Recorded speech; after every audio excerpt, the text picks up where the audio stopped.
Bonsoir et merci de nous retrouver sur Al24 News et ce nouveau numéro d'édition spéciale. La reprise des exportations des céréales d'Ukraine, une question de vie ou de mort. Ce sont là les propos de Joseph Borrell, le chef de la diplomatie européenne, au moment où se tiennent des négociations en Turquie pour tenter de débloquer les exportations des céréales à partir des ports ukrainiens. Les choses semblent être sur la bonne voie. Le président russe Vladimir Poutine évoque des progrès dans ce sens. Un accord pourrait être conclu au courant de cette semaine. Derrière cette bataille diplomatique autour des céréales, les alertes de la communauté internationale sur les risques d'une crise alimentaire mondiale se multiplient. Spécialistes et observateurs sont unanimes. Le monde est bel et bien confronté à une insécurité alimentaire. On va tenter d'en savoir plus sur les véritables causes, les effets, mais aussi les solutions actuellement sur la table avec mes deux invités. Younes Bouassida, chercheur universitaire en économie, et professeur Abdelrahman Mebtoul, économiste. Bonsoir messieurs. Bonsoir madame. Oui, bonsoir. Merci d'avoir accepté notre invitation. Donc, je le disais, aux origines de la crise, les spécialistes, les organismes internationaux en parlent et lancent des avertissements depuis longtemps, mais ces derniers temps, les inquiétudes sur la sécurité alimentaire grandissent. Alors, Monsieur Mebtoul, expliquez-nous ce qui se passe actuellement. Bon, vous savez que l'Ukraine et la Russie, c'est 30% des exportations mondiales. Hein. Ça, c'est relativement important. Oui. Et toute tension qui a eu lieu avec l'arrêt des exportations a eu un impact sur l'envolée des prix, notamment des produits alimentaires. C'est pas uniquement le blé, le blé dur ou le blé tendre. Il y a aussi le soja, il y a les produits pour animaux, etc., etc. Donc, ça a eu un impact relativement important. Et la dernière réunion qui vient d'avoir lieu qui devrait avoir lieu, pardon, entre la Russie et la Turquie pour essayer de débloquer notamment les ports pour que les Ukrainiens notamment puissent exporter.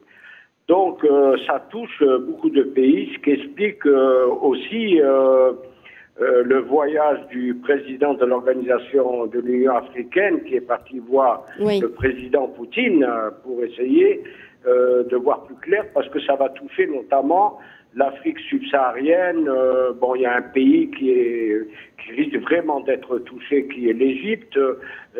D'autres pays, notamment, qui sont fortement dépendants des produits alimentaires. Alors, Monsieur Mebtoul, vous avez parlé de l'envolée des prix observés dernièrement pour ce qui est de certains produits, mais moi j'aimerais savoir si on devait situer donc la crise, est-ce qu'elle a commencé avec le début du conflit ukrainien, Younes Bouassida? Non,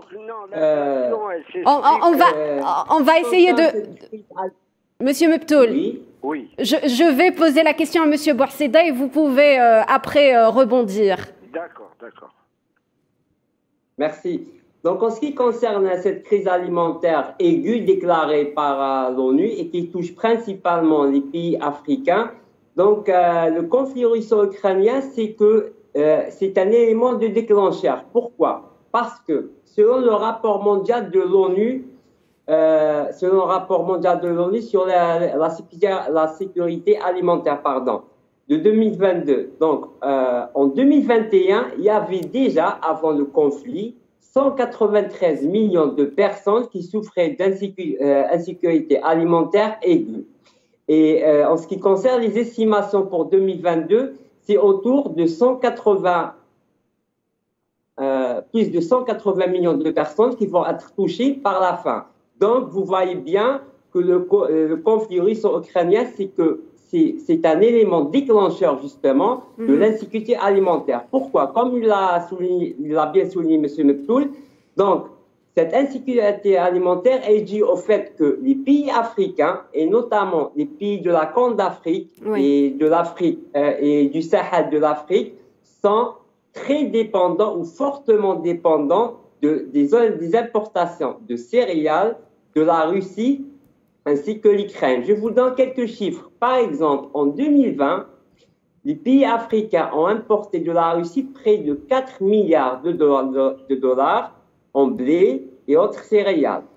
Et en ce qui concerne la même année, ils ont importé aussi près de 3 milliards de dollars de céréales, de blé et autres céréales de l'Ukraine. Donc, vous voyez bien que ces pays-là, ils sont très dépendants. Il y a même des pays, par exemple le Bénin, il est dépendant à 100% des importations en provenance, que ce soit de la Russie, de l'Ukraine ou d'autres pays producteurs de céréales. On va revenir sur cette dépendance, Monsieur Bouarseda, mais j'aimerais rester, vous l'avez dit, donc le conflit ukrainien a été un élément déclencheur de la situation, mais il faut dire que la situation était déjà, la tension était déjà palpable sur les marchés, Monsieur Meptoul. Oui, non, regardez, non, vous savez que l'énergie, elle rentre dans tous les produits, hein. Oui. C'est un élément déclenchant bien avant la crise, comme vous venez justement de le dire. Oui. Déjà, on avait assisté à une envolée, pas celle qu'on connaît actuellement, des prix de l'énergie, comme la production de produits et production de marchandises par des marchandises et automatiquement on avait déjà assisté à un début d'inflation. La crise en Ukraine a amplifié le prix de l'énergie et en même temps, comme je vous l'ai signalé précédemment, comme ces deux pays sont à peu près à 30% des exportations mondiales, il y a eu une amplification généralisée de l'inflation. Moi, je vous donne le cas algérien. Oui. On a importé, en termes, d'après les statistiques de la douane officielle algérienne, 9 milliards de dollars en 2021. Quelle va être la valeur des importations en 2022, dans la mesure où les prix ont été augmentés à peu près de 30 à 35%. C'est pour ça que au dernier Conseil des ministres, le président de la République a dit que le problème numéro 1 de l'Algérie, c'est la sécurité alimentaire. Oui. Donc c'est un élément très très important. Il faut qu'on fasse très très attention pour dynamiser effectivement l'agriculture, mais en étant conscient que nous sommes un pays semi-aride. Hein. Et moi, je l'ai dit ce matin à un de télévision de vos collègues, c'est que l'Algérie recèle, c'est le bon Dieu qui a fait cela, l'océan le plus grand du monde dans le désert. Vous savez que c'est près, je ne sais pas combien de milliards et de milliards de mètres cubes. Bon, c'est vrai, c'est des nappes phréatiques qui ne se renouvellent pas. L'Algérie, c'est 70%. La Libye, 20% et la Tunisie, 10%. Oui. Donc, rappelez-vous, je ne sais pas si vous vous rappelez la période de Kadhafi qui voulait faire un fleuve en direction de l'Afrique.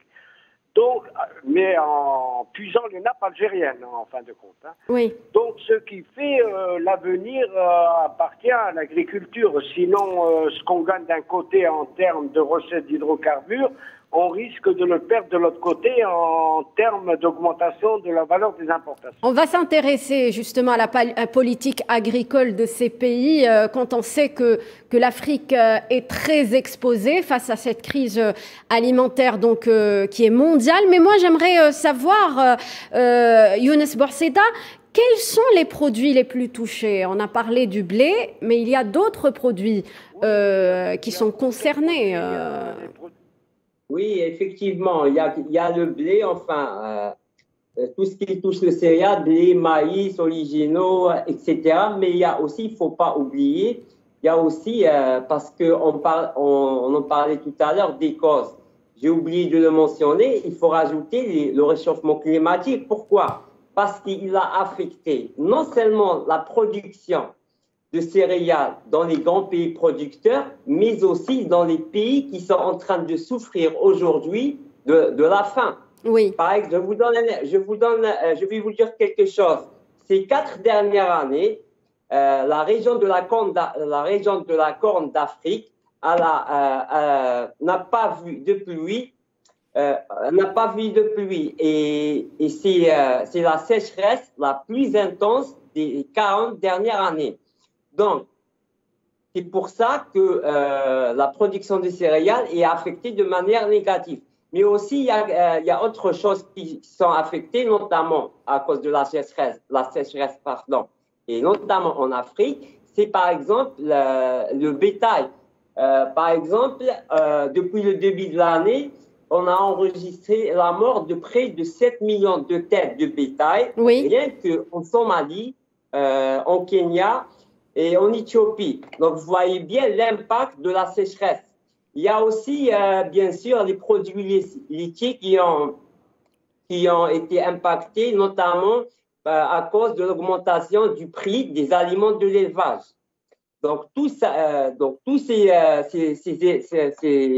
produits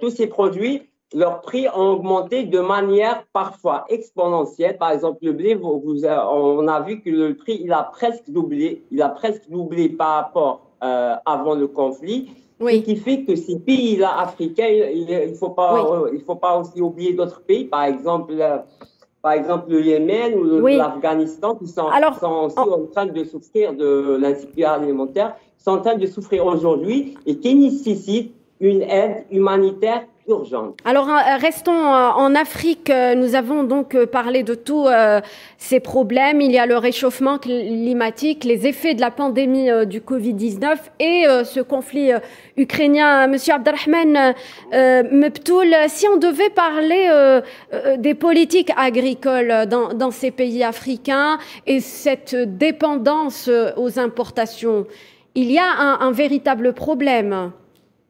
Non, d'abord, la colonisation y est pour beaucoup. Vous savez qu'ils ont détruit les cultures vivrières locales pour pouvoir exporter.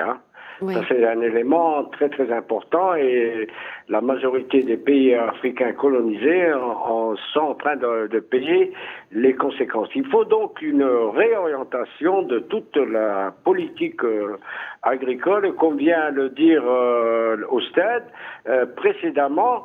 C'est qu'il y a un rapport de l'ONU récent qui date à peu près d'une année et demie qui dit que l'Afrique et que l'Afrique du Nord et l'Afrique noire vont connaître entre 2025 et 2030 une sécheresse qu'ils n'ont jamais connue depuis des siècles. Donc il faut se préparer déjà à ce scénario catastrophe. Et là, c'est le problème du réchauffement climatique. C'est un élément très, très, très, très important. Et mon prédécesseur l'a fortement souligné. Et là, c'est lié au problème de l'eau. Vous savez que l'eau va être au même titre que l'énergie un des enjeux majeurs au XXIe siècle. Vous savez que l'état-major de l'armée nationale populaire, il y a un mois, et vous l'avez relaté dans votre chaîne, a organisé un grand séminaire sur la sécurité et l'eau.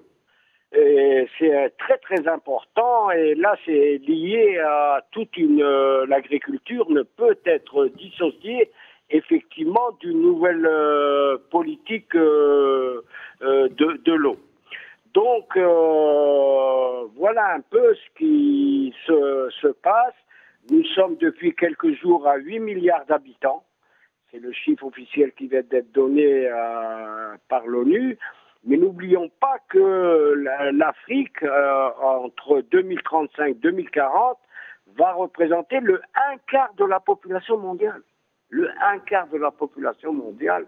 Et là, effectivement, c'est lié à des éléments de gouvernance, d'une nouvelle réorientation de la politique économique globale des dirigeants d'Afrique, la lutte contre la bureaucratie, la corruption et une réorientation d'une politique. Et là, pour que l'Afrique puisse se développer, il faut des sous-intégrations régionales aussi.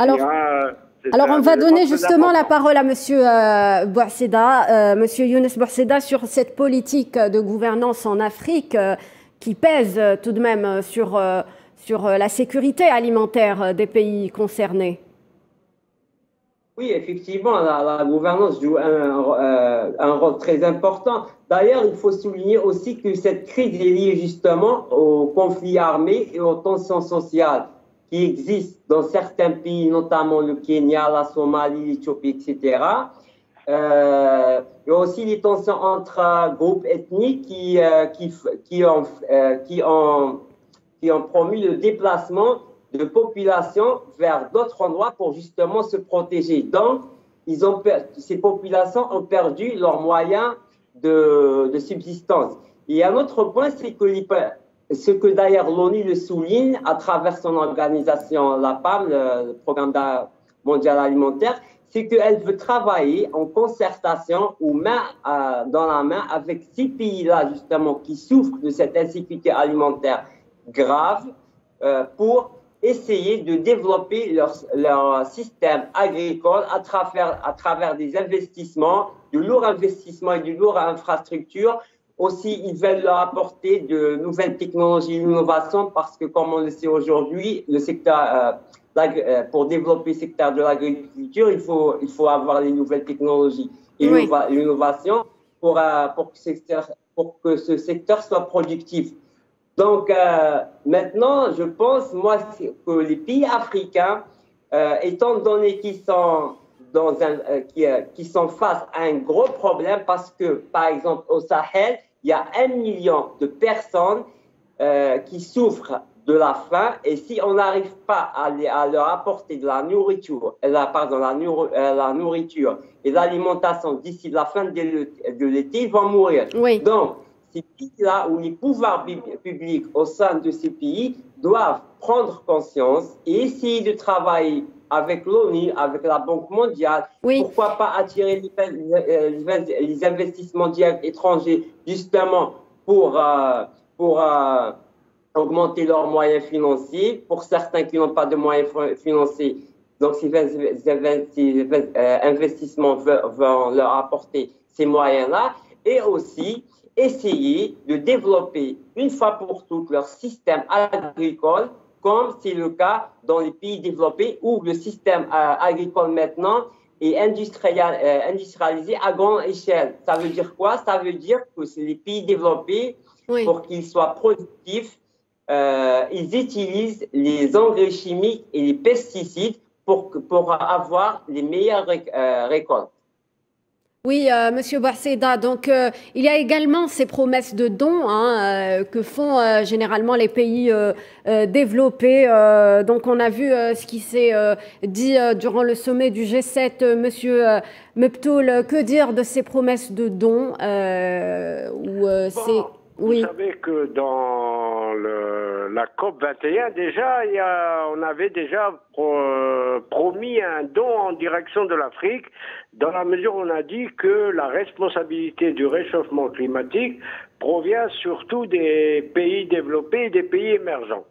Et effectivement, ce flux de dons tarde à venir, d'après pas mal d'experts africains. Donc ça ne date pas que du G7 récent, puisque une enveloppe devait être dégagée de plusieurs centaines de millions de dollars en direction de l'Afrique lorsqu'il y a eu la COP 21 et ensuite la COP 22 à Marrakech. Donc là, effectivement, la responsabilité est partagée. Il faut arriver à un co-développement si les pays développés veulent éviter tous ces flux migratoires, toute cette famine et cette misère. Et encore, moi, je tiens à m'insurger contre une idée que certains veulent propager. C'est que les flux migratoires en direction de l'Europe ou d'autres pays représentent à peine 10-15%. C'est les flux intra-maghrébins, intra-africains qui sont importants. C'est-à-dire, ça déstabilise la plupart des flux migratoires, c'est des pays riverains. Et ça déstabilise effectivement tout le continent Afrique. Parce que la misère, c'est celle-là. On ne parle pas des guerres aussi, et là, ça renvoie à la gouvernance, comme on en a parlé récemment. Donc, il faut un co-développement à la fois nord-sud, mais à l'intérieur, il faudrait que les dirigeants africains prennent conscience que de leurs responsabilités vis-à-vis de leur population. Oui. Et là, ça renvoie à un état de droit, à la démocratie, mais pas une démocratie à l'occidentale. Il faut tenir compte des anthropologies culturelles. Vous savez que le prix Nobel de sciences économiques Amartya Sen, qui est un Indien d'ailleurs, a dit que la démocratie n'est pas transposable à l'occidental et qu'il faille tenir compte des anthropologies culturelles de chaque société. Alors, Monsieur Meptoul, vous parlez d'une responsabilité partagée entre les pays nord et les pays sud, mais Younes Bourseda, le problème est posé depuis très longtemps et les solutions concrètes, on ne les voit pas. Non, le grand problème, on le voit actuellement avec la crise et les tensions en Ukraine. Monsieur Bourseda, ça veut dire que vous posez tout le problème de l'architecture des nouvelles relations internationales. Si vous le permettez, Monsieur Meptoul, je vais donner la parole à Monsieur Bourseda. Oui, merci. Donc, on parlait des aides des pays développés pour ces pays qui souffrent de l'insécurité alimentaire. Et je vais vous dire quelque chose. En 2011, on se souvient tous de la faim qui a envahi notamment la Corne d'Afrique. C'est toujours ces trois pays, Éthiopie, Somalie et Kenya. Il y avait 10 millions de personnes qui étaient menacées de la faim et on a lancé un appel à l'aide, notamment vers les pays développés, pour justement rassembler les moyens financiers pour essayer d'assister ces populations. Mais il n'y a rien eu, les pays développés n'étaient pas conscients. Et après quelques semaines, il y avait 260 000 morts en Somalie.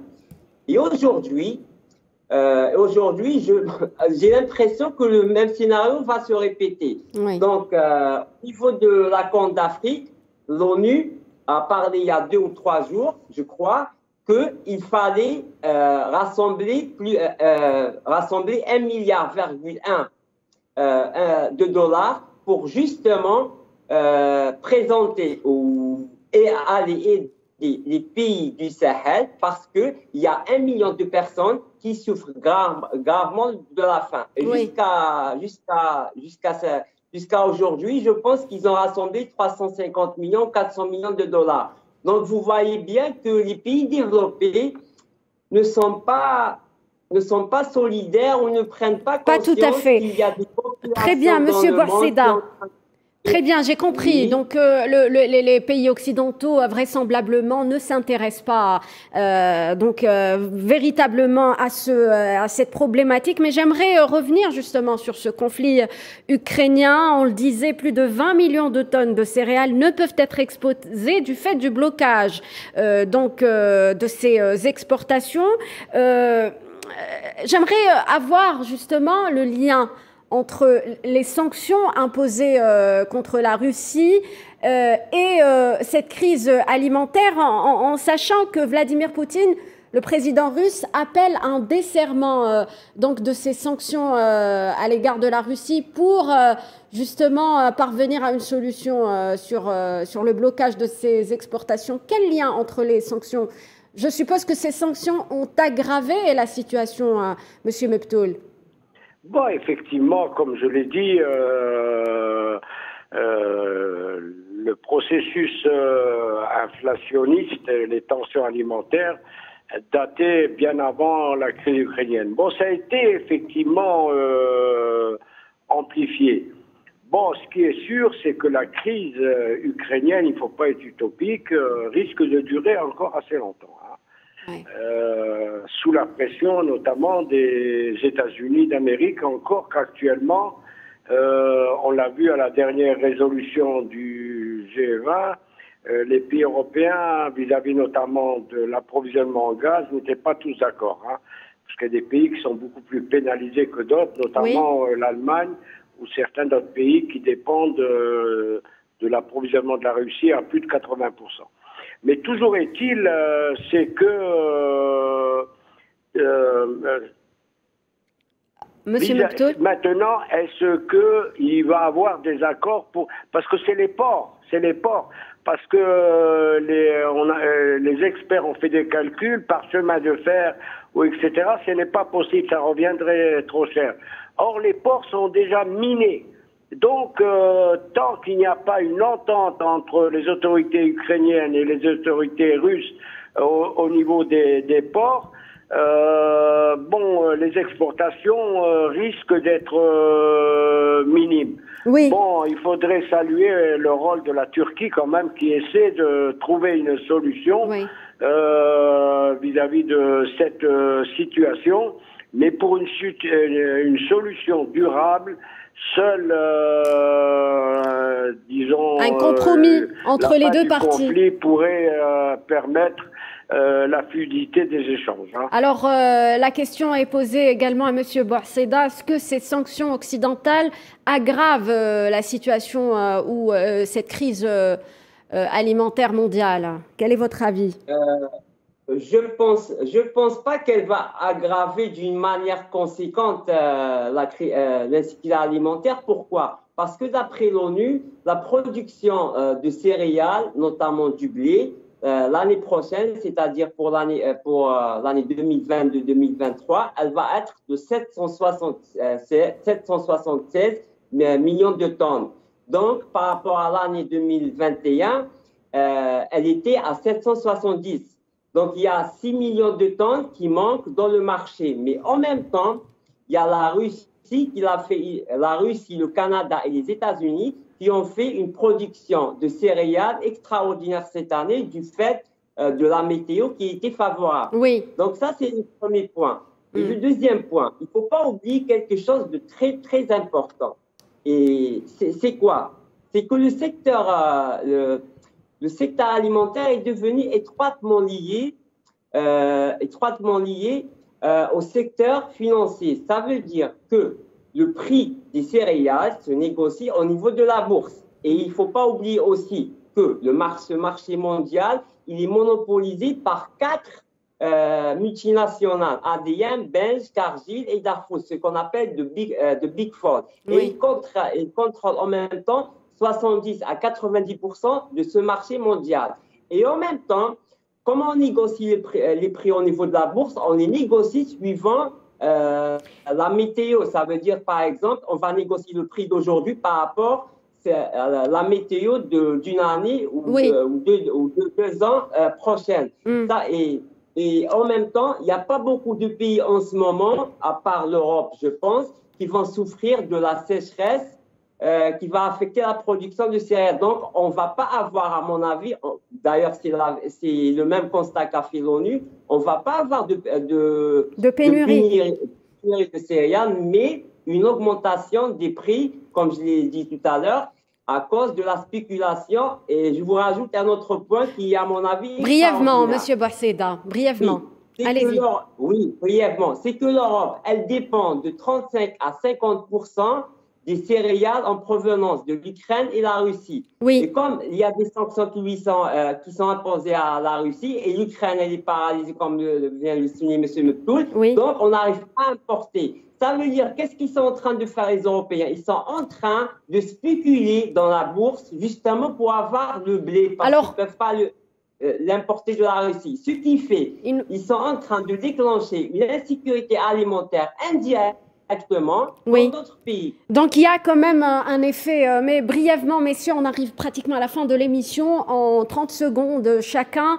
Quelles sont les solutions que vous préconisez, Monsieur Meptoul? Non, moi je voudrais un peu atténuer un peu les propos précédents. Il y a l'effet quantité et l'effet prix. Hein. Oui. L'effet prix, c'est-à-dire c'est lié au pouvoir d'achat des ménages en Afrique notamment. Le pouvoir d'achat, même s'il y a une quantité, le pouvoir d'achat, c'est comme chez nous. Le marché il est bien approvisionné, mais les prix sont exorbitants. Oui. Donc les gens réduisent leur consommation.